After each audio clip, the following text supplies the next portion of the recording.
او ان شاء الله دا تسلی ساتي چې امل ولی خان نه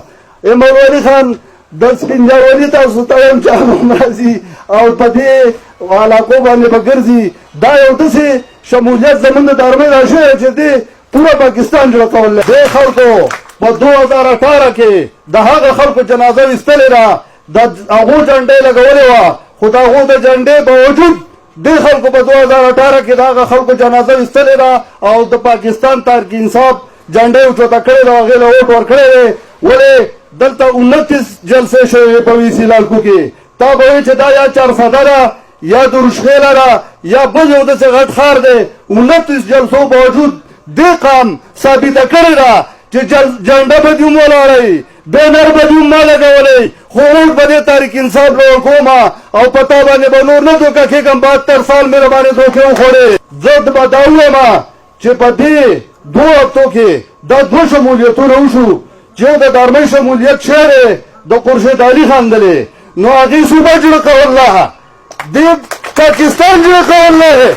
او عبدالله خان او ښکلي خان دا ستاسو ته موږ په دعوه سره وو چې ستاسو به د کمپین ضرورت نه وي دلته کې زموږ یو کونسلر دی خیرات محمد نومې دی هغه یو څو پوچه خبرې کړې وې خیرات محمده تا موږ ټول د وزیرو نه ډېر ښه پېژنو لږه ګزاره کوه داسې نه چې دا پړی دې مرۍ ته پرېوځي د اودې دپاره څوک نه دي پاتې هغه به دا خبرې نه کوي نو به څه کوي خو دا قسم زه میډیا په ترو باندې دا خبره کوم چې زمونږ سره چې څومره کسان شامل شوي د ارمین کونسل کې چې په هغې کې مکمل زمونږ سره راغلي صفایه شوې ده په هغې کې یو تن زه په ګرانټۍ سره وایم چې هغه کم سیمه هاوس ته تللي یا کم زمونږ سره متفق دي په هغې کې یو تن هم نه ځي داسې ما دا سخرې ما اندازه ده هېڅ څوک هم نه شاملېږي د دې سره بله ایشو نشته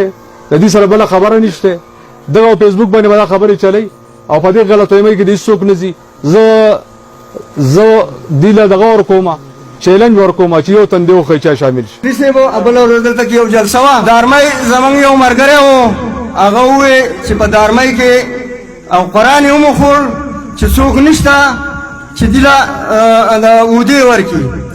زه هغه ته نن ویم ته راشه وینه ده او ستا د ارمۍ کسان او ستا خپل نن ټوپۍ په سره یو شانې دي